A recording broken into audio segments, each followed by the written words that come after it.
19 minutos de la mañana, 9:09 en Canarias, comienza el Comando N, la cita de los martes que esta semana mantenemos los miércoles. Un saludo, buenos días a los dos, Nacho Carretero, Nuño Domínguez. Me tiene despistada porque yo... Sí. No va en broma, ¿eh? O sea, llevo todo desde ayer pensando que hoy es jueves. Es que nuestra semana pivota alrededor del Comando N. Y estoy cambiarlo... absolutamente despistada con vuestra presencia un miércoles. Tuvimos que cambiarlo por un tema de agenda de Marta Sanz.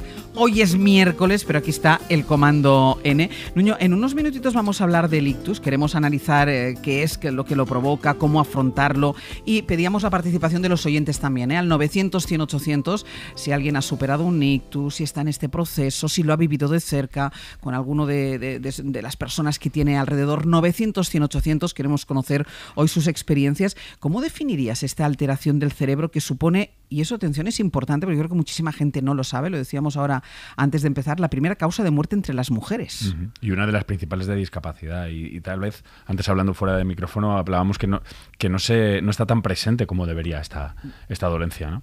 Y leyendo datos, básicamente es una interrupción del flujo sanguíneo en el cerebro. Cuanto más tiempo pasa, más cerebro se pierde. Claro, pero es que los números son alucinantes. En un minuto se pierden 1,9 millones de neuronas, miles de millones de conexiones entre neuronas, y en solo una hora de parón de flujo sanguíneo se pierden tantas neuronas como en casi 4 años de envejecimiento, en una hora. Entonces, por eso el tiempo es fundamental, esencial. Es fundamental. Pues 900-100-800 les escucharemos a lo largo de esta hora de radio con el Comando N, con sus experiencias sobre ictus. Pero antes, Nacho, que has triunfado con otro reportaje. Hemos leído tu reportaje La Guerra de Ceuta, y además publicaste tu tuit de este fin de semana, hace unos meses. Bueno, me lo contaste además el otro día. Sí. Conocías a ese cabo que murió asesinado en Ceuta. Decías que era un tipo cariñoso, atento, con el que recorrí las barriadas castigadas de la ciudad. Violencia desatada que le llegó a él mismo, ¿no? Sí, en realidad esta víctima es el detonante del reportaje, porque yo estuve en Ceuta antes de verano por otra historia y tuve la ocasión de conocer a este chico, Driss Amar, que era un cabo de la unidad de regulares, y me llevó un poco por el Príncipe, los Rosales y otras barriadas de Ceuta, explicándome que había un gravísimo problema de violencia y un enfrentamiento entre varias bandas. El otro día estaba en casa y un amigo común me escribió en WhatsApp y me dijo: han matado a Driss. Y dije, pues efectivamente, aquí hay un problema gravísimo, porque este chico, que estaba fuera de todo el circuito de violencia y era una víctima inocente, acaba de ser asesinado, y fue lo que me llevó a Ceuta a hacer el reportaje. ¿Y el origen es el tráfico de droga? Pues digamos que ahora mismo en Ceuta hay una especie de vacío de poder por el tráfico de hachís. Como sabemos, Ceuta es como un epicentro del tráfico de hachís en el estrecho. Hay un vacío de poder y se lo están disputando dos bandas. La diferencia o lo particular y lo más asombroso, y que yo intenté destacar en el reportaje, es que estas bandas están compuestas en su mayoría por menores, por niños de 14, 15, 16 años. Y la otra particularidad es que Ceuta está ahora mismo lleno de armas. Y entonces lo que te encuentras, o lo que yo me encontré al llegar allí, son que ahora mismo Ceuta está padeciendo una guerra entre dos bandas formadas en su mayoría por niños que tienen Kalashnikov. Es que no estamos hablando ni siquiera de pistolas, que están disparándose ráfagas de balas cada noche, que están yendo a por la familia, a por este cabo. Driss fueron a por él y lo mataron porque su hermano estaba metido en una de las bandas. Que utilizan Instagram y las redes sociales para amenazarse, para amenazar a familia, que han convertido el Príncipe en un gueto en el cual hay puestos de control de chavales con pinganillo que tiran drones para controlar si entra la policía o no. Cuando entra la policía, notan drones sobrevolando su cabeza. Estamos hablando de una situación que, no lo olvidemos, es un barrio de España. ¿Y la policía no puede hacer nada? ¿La policía y la Guardia Civil qué están haciendo? Bueno, las fuerzas de seguridad están bastante desbordadas. Evidentemente están luchando contra esto, están con constantes operativos, pero primero hay una falta de medios grande, como casi siempre con la Policía Nacional y con la Guardia Civil, y hay que decirlo y hay que remarcarlo. Hay una falta de medios permanente, y después hay una desconfianza enorme desde el vecindario, desde los vecinos de los barrios hacia la policía. Ha habido casos de corrupción, muchos de estos chicos de las bandas son a su vez informantes de la policía, con lo cual se mezclan, se malinterpretan, circulan audios y vídeos. En fin, hay una situación muy complicada de manejar, y ahora mismo están desbordados. La policía policía a partir de una hora no entra en estos barrios, lo cual es mucho decir. Hay una zona en la cual la policía no puede entrar, se bloquean las calles, el autobús urbano tiene que desviar su ruta, los bomberos ya no suben, la ambulancia ya no sube y la policía no entra. Entonces, digamos que unos chavales han conseguido que un barrio esté al margen del Estado. El Estado no llega a ciertos territorios de Ceuta. Tú no es la primera vez que estás en Ceuta, has estado más veces. ¿Tú has notado el salto cualitativo que se ha dado en esta violencia? Sí. Hay un salto de... Primero, hay más violencia.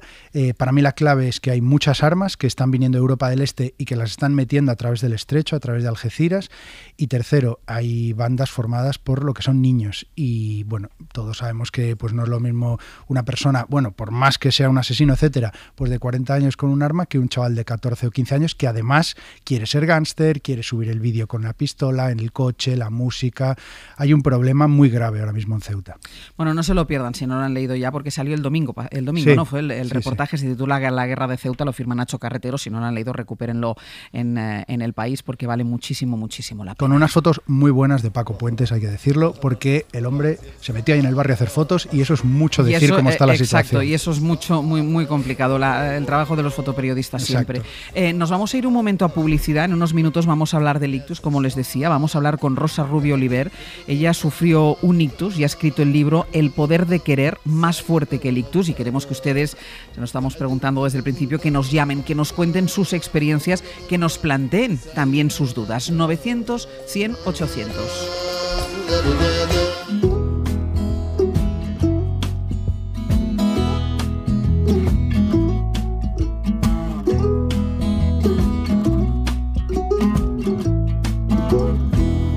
Hoy por hoy, Àngels Barceló. She says, honey, why you crying?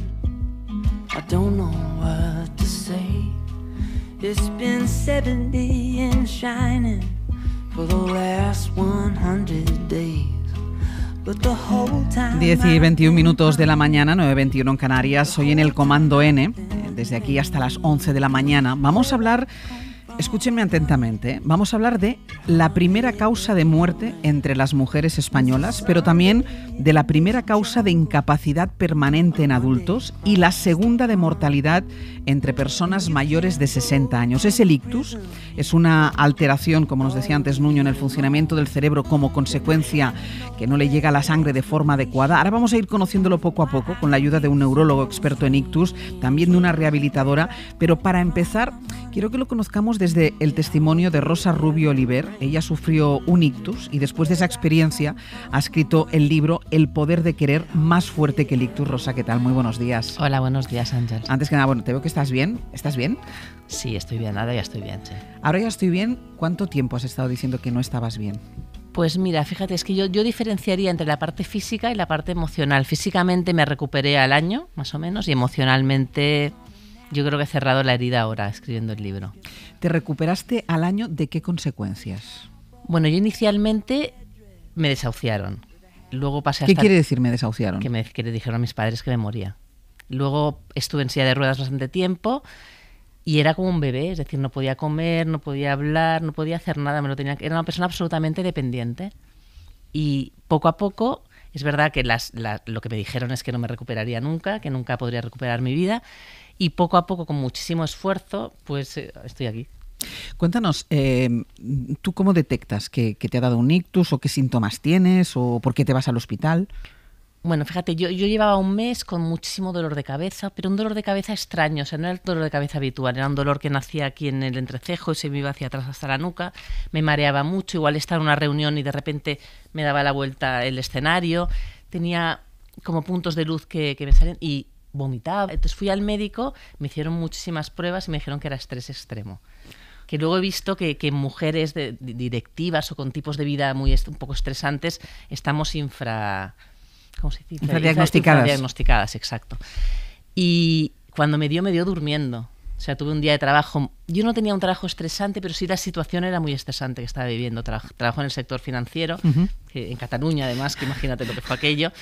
Y bueno, un día estaba muy cansada, me metí en la cama a las 9 de la noche y me despertó el dolor y los vómitos, pero tampoco me diagnosticaron. Vino un médico a casa, me pinchó Primperam Y al cabo ya de una hora después, ya es que ya no era capaz de controlar ninguna parte de mi cuerpo. O sea, no podía andar, no podía moverme, no podía hablar, no podía expresar nada de lo que me pasaba. No estaba sola, entiendo. No. Pero estaba todo el mundo durmiendo. Entonces no se enteraba nadie. O sea, mi marido estaba viendo la tele, se quedó dormido en el sofá y me encontró mi hija pequeña, mi hija mayor, que tenía 9 años en ese momento. Yo como no podía hablar, no podía hacer nada, yo lo único que me respondía eran las piernas. Entonces yo pegaba patadas con las piernas en la pared a ver si alguien me oía. Y dime una cosa, porque no te diagnosticaron, te decían estrés, te inyectaron Primperan. Pasado el tiempo, y ahora hablaremos también con el experto, pero te dijeron, hombre, es que si esto lo hubiéramos visto desde el principio, las consecuencias hubieran sido otras. Claro, porque lo mío era una malformación de nacimiento. Se podía haber sellado y no haber tenido el ictus, claro. No solo si se hubiera detectado la malformación, sino en los primeros síntomas, alguien hubiera dicho, esto es un ictus. Sí, claro. Lo que pasa es que antes, cuando has dicho lo de que cada minuto mueren, claro, yo estuve 20 horas hasta que me diagnosticaron. Entonces, cuando leí eso, dije, me he quedado sin neuronas, es imposible, ya no me queda nada de cerebro. Pero yo creo que no lo detectan. Yo creo que el problema del ictus es que hay tantos síntomas distintos. Es decir, el vómito, por ejemplo, no es el habitual. Y yo era el que más tenía, el vómito. Entonces el médico que hizo pincharme Primperan. Y dices, tardé un año en recuperarme físicamente. Ahora después hablaremos de la rehabilitación y de todo esto. Pero desde emocionalmente, ahora, quizá cuando he escrito el libro, ¿te ha servido para eso el libro también? El libro me ha servido para cerrar el ciclo. Es decir, yo creo que es una enfermedad que la parte emocional es muy dura, porque tú tienes un tipo de vida y tienes unas prioridades en tu vida y un proyecto de vida y de repente en segundos te cambia. Y entonces aceptar eso es muy difícil. Entonces tienes una montaña pasas por todas las fases del duelo, pero como muy concentradas. Entonces yo no me entendía, yo soy una persona bastante plana, era bastante plana, y ahora pues soy una persona con más altibajos, ¿no? A mí lo que me llama la atención, perdón, escuchándote tu testimonio y lo hablábamos antes, es la presencia brutal de gente que padece ictus, porque es raro que no conozcamos o que no tengamos a alguien. Es una prevalencia brutal. Y yo no sé, Nuño, si tú tienes datos, si es que estamos ahora un poco más concienciados y lo hacemos más visible, o si es que hay más ictus ahora que antes. Yo es algo que me pregunto, porque yo no recuerdo que hubiera una presencia tan grande de ictus. Y muchas veces pasa que al final nos vamos concienciando y ya lo sabía, pero los hacemos más visibles. O yo no sé si también tiene que ver el ritmo de vida, porque siempre que hablamos de estas cosas el término estrés, tensión, siempre acaba apareciendo. Y yo me pregunto si es que estamos ante un estilo de vida que lo propicia, o si es que... Mira, déjame que le hagamos la pregunta al que sabe de esto, que es Francisco Moniche, que es vocal del Grupo de Estudio de Enfermedades Cerebrovasculares, de la Sociedad Española de Neurología. Nos acompaña desde la emisora de la cadena SER, desde Radio Sevilla. Francisco, muy buenos días. ¿Qué tal? Buenos días. Planteaba esta cuestión, Nacho, si es que ahora es más visible el ictus, o se dan más casos, o el ritmo de vida que llevamos, o siempre se han dado, pero puede ser que incluso le llamáramos de otra manera. Bueno, pues sí, siempre se ha dado. Realmente es una patología que lo que pasa es que en los últimos años ha ido incrementando la incidencia, cada vez tenemos más pacientes con ictus. Y lo que pasa es que antiguamente, o no tan antiguamente, hace relativamente pocos años todavía, no se tenían grandes tratamientos. Muchas personas lo interpretaban como le ha dado la congestión, era como se llamaba antiguamente, ¿no? Y se interpretaba como una patología de personas mayores en las que no se podía hacer nada y se le daba como poca importancia cuando tiene una relevancia brutal, ¿no? Como bien decíais, es primera causa de muerte en la mujer, segunda en el hombre, la primera causa de discapacidad, con lo cual es una patología dramática. Yo creo que, de hecho, incluso más importante casi que el tema de la mortalidad es la discapacidad, como bien contaba antes Rosa, ¿no? Es una patología que produce una enorme discapacidad y que cambia la vida. Y a mí me parece un dato muy interesante. ¿Por qué es la primera causa de muerte en mujeres? ¿Por qué las mujeres se ven más afectadas en este caso? Bueno, hay determinadas causas, sobre todo una de ellas, y al final es una patología que, aunque ocurre a cualquier edad, sobre todo va asociada a la edad. Cuanto más mayores somos, más riesgo hay de que ocurra un ictus. Y es verdad que las mujeres tienen más esperanza de vidas, y también hay determinadas patologías, hay algunas patologías cardíacas como alguna arritmia, la fibrilación auricular, que aparecen con más frecuencia en las mujeres, que es uno de los factores de riesgo que produce un ictus. Entonces hay determinadas causas, pero sobre todo esa esperanza de vida más prolongada de la mujer que hace que también tenga una mayor incidencia en la mujer. Rosa, ¿tú qué edad tenías cuando te dio el ictus? 40. 40. Y en tu caso era una malformación congénita. Decías, Francisco, las mujeres tienen una esperanza de vida más larga y es verdad que es una enfermedad que siempre hemos asociado como a la gente mayor. En su caso es una malformación congénita, pero ¿se dan cada vez también más ictus entre gente más joven? Pues sí, efectivamente, cada vez lo vemos en pacientes más jóvenes, que es aún más dramático porque encima no solo las secuelas, sino las consecuencias que produce de perder la posibilidad de trabajar, de cuidar a la familia, de cuidar de los hijos, etcétera.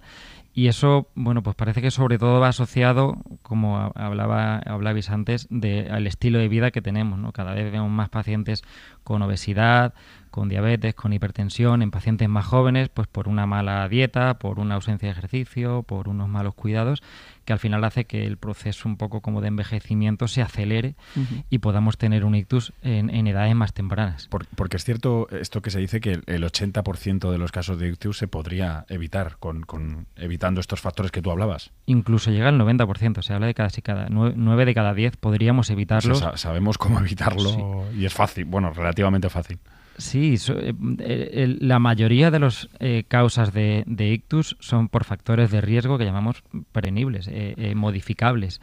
Y fundamentalmente pues el tabaquismo, el fumar, el consumir alcohol, el tener la tensión alta no bien controlada o la diabetes, el azúcar, arritmias cardíacas como la fibrilación auricular que pueden tener un tratamiento que lo evitan.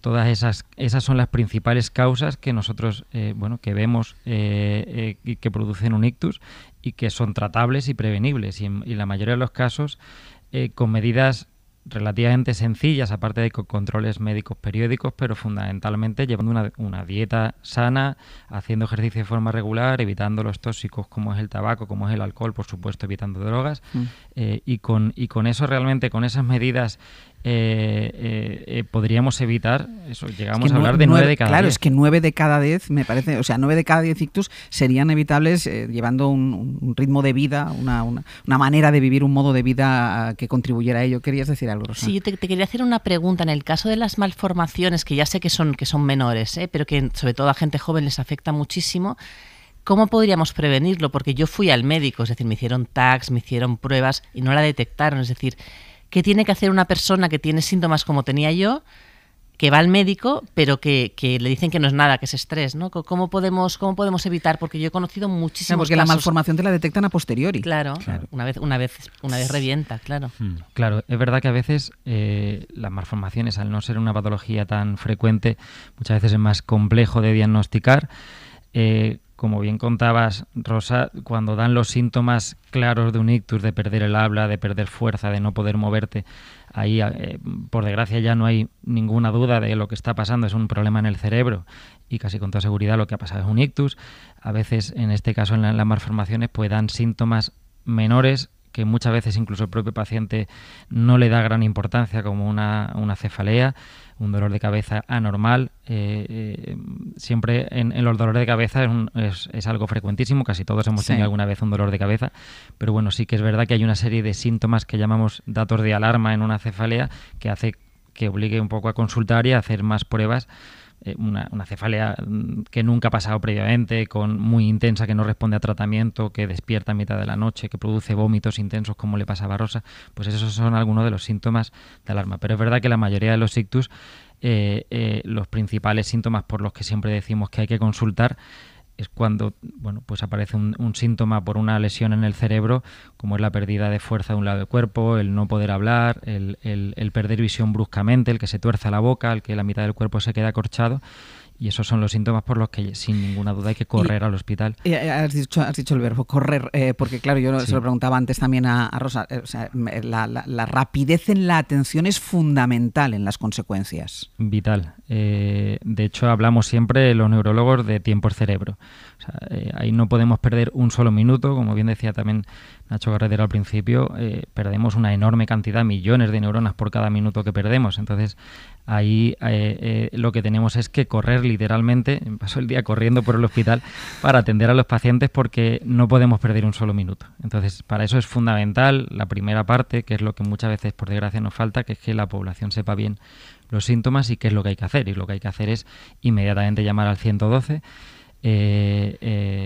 para activar lo que llamamos el código ictus, que es el protocolo de actuación inmediata de traslado de un paciente y de activar todo el proceso para diagnosticarlo y tratarlo. Y ya no solo ahí, en ese caso, se pueden salvar vidas, que se salvan, sino que además las consecuencias, y ahora hablaremos de la rehabilitación y de todo lo que cuesta volver a llevar quien pueda una vida normal. O sea, no solo es que se salvan vidas, sino que, digamos, deben morir menos, o sea, deben desconectarse menos parte del cerebro. Claro. Por hablarlo de una manera así sencilla. Totalmente. O sea, no es solo, evidentemente, salvar la vida al paciente, sino la idea es conseguir que vuelva a la situación de como estaba antes del ictus, intentar buscar ese objetivo de poder hacer una vida independiente y activa y lo más normal posible. Evidentemente, es una patología que deja secuelas con mucha frecuencia, pero cuanto antes las tratamos, más probabilidades hay de que el paciente vuelva a la normalidad o lo más cercano posible a la normalidad.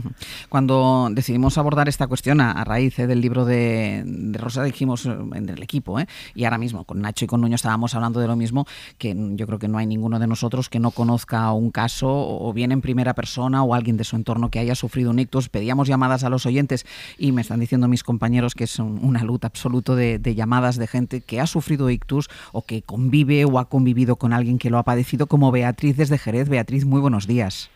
Buenos días. Beatriz, tú sufriste un ictus en 2014. Sí, con 40 años más o menos. Con 40 años. Sí, yo, es que tenía factores de riesgo, pero tengo una cardiopatía, entonces creo que eso fue uno de los factores que me produjo el ictus. Pero aparte, pues yo tuve suerte, la verdad es que lo detectaron a tiempo y fue rápida la intervención, o sea que las secuelas que me han quedado fueron mínimas. Me recuperé después de 6 o 7 meses y pues creemos que fue un episodio, más que tengo secuelas, pero son cosas muy leves que gracias a Dios pues podemos contarlas. Y secuelas emocionales, porque Rosa nos distinguía antes entre las secuelas físicas y las secuelas emocionales, ¿esas también las has superado? Sí, aunque la sufro, entre comillas, pero es verdad que, por ejemplo, yo ahora me emociono con cualquier cosa, muy leve que sea. Antes, por ejemplo, a mí las películas me daban igual y ahora cualquier película con cualquier escena emotiva, pues me emociona bastante, y cualquier evento así un poco especial, pues produce que caiga alguna gran lagrimita. Beatriz, muchísimas gracias. Vale, pues muchas gracias a vosotros. Hasta luego. Y mucho ánimo a la gente que me padece. Claro que sí. ¿Te identificas con ella, Rosa? Me identifico muchísimo, porque al final yo creo además que cuando caes en el pozo, identificas enseguida a quien ha estado en el pozo también. Y yo creo que las personas que hemos tenido una experiencia tan brutal, pues yo defino al ictus como un tsunami, que entra en tu vida, arrasa con todo lo que pasa, y todo tu proyecto de vida de repente lo tienes que... Yo siempre digo que yo renací el 14 de noviembre, porque mi vida ya no es la que yo había proyectado. Entonces, yo ahora lo que creo es que al final lo más importante de verdad para la gente que esté pasando por lo mismo es que acepten las emociones. Yo luchaba, yo era superwoman. No pasa nada, he tenido un ictus, pero yo lo supero.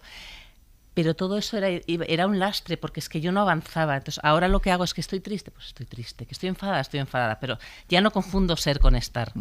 Qué bueno. Que es lo que hacía antes. Voy a hacer una pausa. A la vuelta seguimos escuchando a los oyentes, a Rosa, a Francisco. Incorporaremos también la figura del rehabilitador, que es una figura crucial y fundamental no para volver a hacer la vida de antes, porque decía Rosa, mi vida no es la misma de antes, pero para intentar llevar una vida lo más normal posible.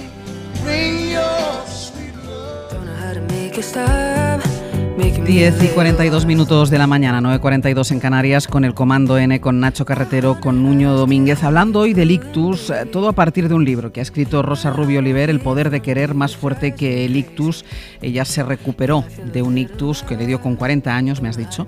Estábamos hablando de su experiencia, intentando conocer más esta enfermedad, que es verdad que todos pronunciamos la palabra, que alguien conoce a alguien, pero por ejemplo los datos que estábamos dando, la primera causa de muerte entre mujeres, 9 de cada 10 ictus, que esto también es muy interesante, se podrían evitar llevando un ritmo de vida y unas pautas de vida más sanas, y estamos hablando de todo ello también con Francisco Moniche, que es vocal del grupo de estudio de enfermedades cerebrovasculares de la Sociedad Española de Neurología, y pedíamos la participación de los oyentes. Nos llama también Delia desde Madrid. Delia, muy buenos días. Hola, buenos días. ¿Qué tal, Delia? Tú eres enfermera. soy enfermera de un servicio madrileño y trabajo en urgencias, con lo cual lo de la activación del código ictus, yo estoy en ello metida, pero un amigo, uno de mis mejores amigos, pues este verano con 46 años sufrió un ictus.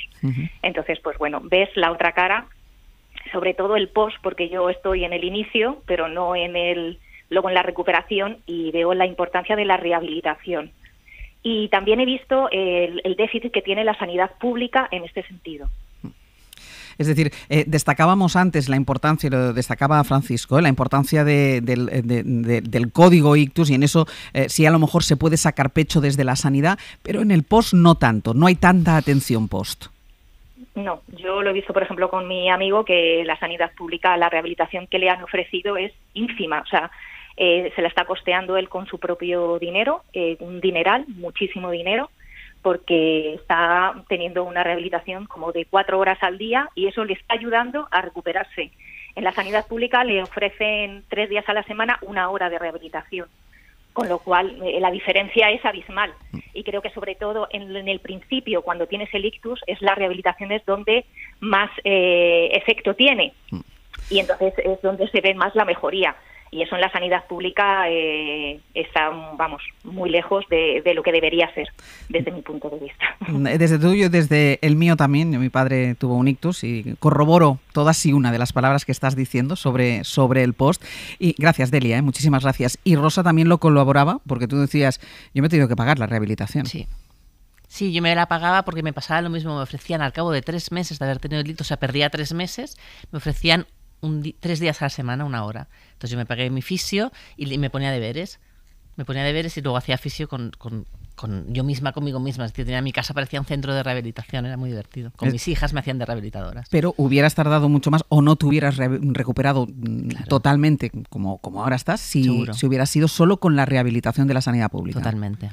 Sobre esto, Rosa, antes hablábamos también que hablabas de los mensajes que dan los médicos. A veces tú en el libro te quejas de que tal vez te daban unos mensajes demasiado brutales, demasiado desesperanzadores, y esto es algo que tal vez sí es fácil de evitar, ¿no? Desde el cuerpo médico. Yo hace 10 años, espero que eso haya cambiado, pero yo sentí poca empatía, la verdad. Es decir, a mí primero me dijeron que me moría, que es un mensaje muy duro, aceptarlo, que te vas a morir, o que no saben si sobrevivirás a la operación. Claro. Creo que es innecesario, no hace falta que te lo digan. Y luego el mensaje de que al año te estancas y que al año ya no vas a avanzar más, para mí ese mensaje es devastador. A mí me dijeron exactamente lo mismo que mi padre. Claro. Lo que no se haya recuperado en un año no se va a recuperar. Entonces yo pensé, pues y no es cierto. No, porque yo dije, no me da la gana, seguiré. Y yo sigo haciendo rehabilitación, ya no en centros, pero en casa hago chikun, hago cosas que me siguen yendo bien, pero caso ese mensaje yo creo que, porque hay gente que es que no es capaz de levantarse del sofá después de ese mensaje. Claro, y yo pienso también perdón, sí, digo. No, quería preguntarle a Francisco, ahora voy contigo, quería preguntarle a Francisco precisamente por eso, ¿no? Por esos mensajes.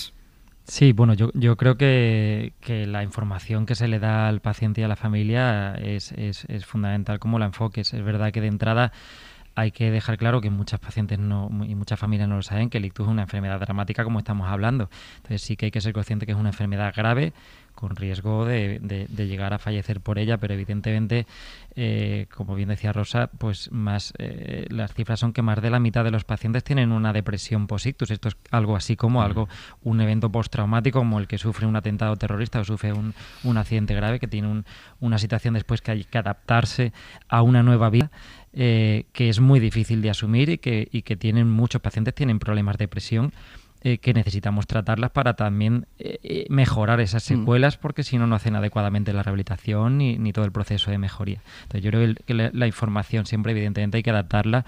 No es lo mismo muchas veces la información que evidentemente le damos al paciente o a la familia. Intentamos, dejando claro que estamos hablando de una patología grave, pero que a día de hoy, por suerte, la situación es muy distinta. Tenemos muchas opciones de tratamientos que pueden, en algunos casos, llegar a revertir por completo los síntomas. Digo, solo una reflexión, que es que veo muchísimo margen que depende de cada uno, y al final depende de cada uno, es el carácter, etcétera, pero sobre todo son los medios. La mayoría de la gente no tiene medios para costearse un fisioterapeuta, vive sola, gente mayor, etcétera, etcétera. Veo que, claro, que el margen es demasiado grande para la situación de la mayoría de la gente. Y que nos estamos perdiendo a una gran proporción de la sociedad que pueden seguir siendo productivos, pueden seguir trabajando y por estos temas de depresión o rehabilitación que no Mira, consiguen. Sobre la rehabilitación, el libro de Rosay tiene además toda una serie de entrevistas y quiero sumar a esta hora a alguien que aparece, es Esther Duarte, es neurorehabilitadora, jefa del Servicio de Medicina Física y Rehabilitación del Hospital del Mar. Esther, muy buenos días. Hola, buenos días. Escuchábamos la crítica que le hacía a la sanidad pública esa enfermera que nos contaba el caso de su amigo. ¿Hay déficit? O sea, ¿no es buena la rehabilitación en la sanidad pública?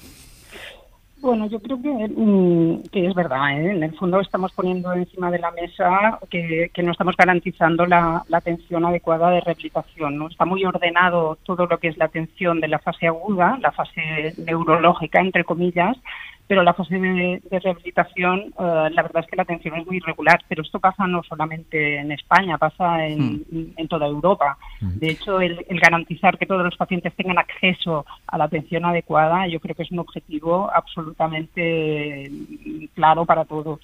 Porque, Esther, si hablamos de la importancia de la rapidez en la detección, en los síntomas, nos decía antes Francisco, inmediatamente a correr, también entiendo que cuanto antes empiece la rehabilitación, cuanto más seguidas sean las visitas del fisio, etcétera, etcétera, eso también mejora, ¿no? No, está absolutamente demostrado el empezar antes la atención de rehabilitación, mejorar los resultados. Y estamos hablando de empezar en las primeras 48 horas, 72 horas. Evidentemente, el estado del paciente es prioritario, pero la rehabilitación empieza en la unidad de ictus. Porque la rehabilitación, ¿en qué consiste? Yo decía antes de una manera muy simple, volver a conectar. ¿La rehabilitación es para eso? Bueno, la rehabilitación lo que pretende, yo a veces pongo siempre el símil de sacar el zumo de una naranja, ¿no? Pues se trata de exprimir el máximo zumo posible, conseguir el máximo resultado funcional, disminuir la discapacidad, ¿no? Y conseguir, pues, facilitar la independencia y la reinserción en la sociedad y en la familia, ¿no? Entonces, y en el mundo laboral incluso, ¿no? Y eso quiere decir, pues, hacer las cosas bien desde el principio, en el ámbito adecuado, con la intensidad adecuada, con la duración adecuada y con un equipo de profesionales que atiendan todas las áreas funcionales deficitarias, no solamente fisioterapia, necesitamos terapia ocupacional, necesitamos logopedia, necesitamos neuropsicología, ¿no? Los déficits cognitivos, hablabais de la depresión hace un momento, son absolutamente protagonistas, ¿no? Y hay que tratarlos. ¿Hay secuelas comunes en todos los pacientes de ictus? Bueno, las secuelas más frecuentes, las más visibles son las motoras, ¿no? La falta de capacidad para caminar, para moverse, para vestirse, pero luego está todo este espectro de alteraciones cognitivas, alteraciones de la comunicación, alteraciones de la deglución, ¿no? De la seguridad a la hora de tragar alimentos, que eso trae consigo un riesgo importante de complicaciones. Y en los equipos de rehabilitación hay que tratarlo todo, no solamente los problemas de movilidad. Pues Esther, muchísimas gracias. A vosotros. Hasta luego. Claro, tú te sientes también, o sea, esta era tu fotografía, o sea, tú saliste de ictus con problemas de movilidad. Sí, con problemas de deglución, que me atragantaba, no podía, bebía o comía y me atragantaba. Con espesantes al principio. ¿Podías hablar? Hablaba bien, pero hablaba muy lenta y confundía palabras. A lo mejor quería decir libro y decía, o sea, mi cerebro no coordinaba exactamente, pero hablaba. Ya cuando salía hablaba, sí.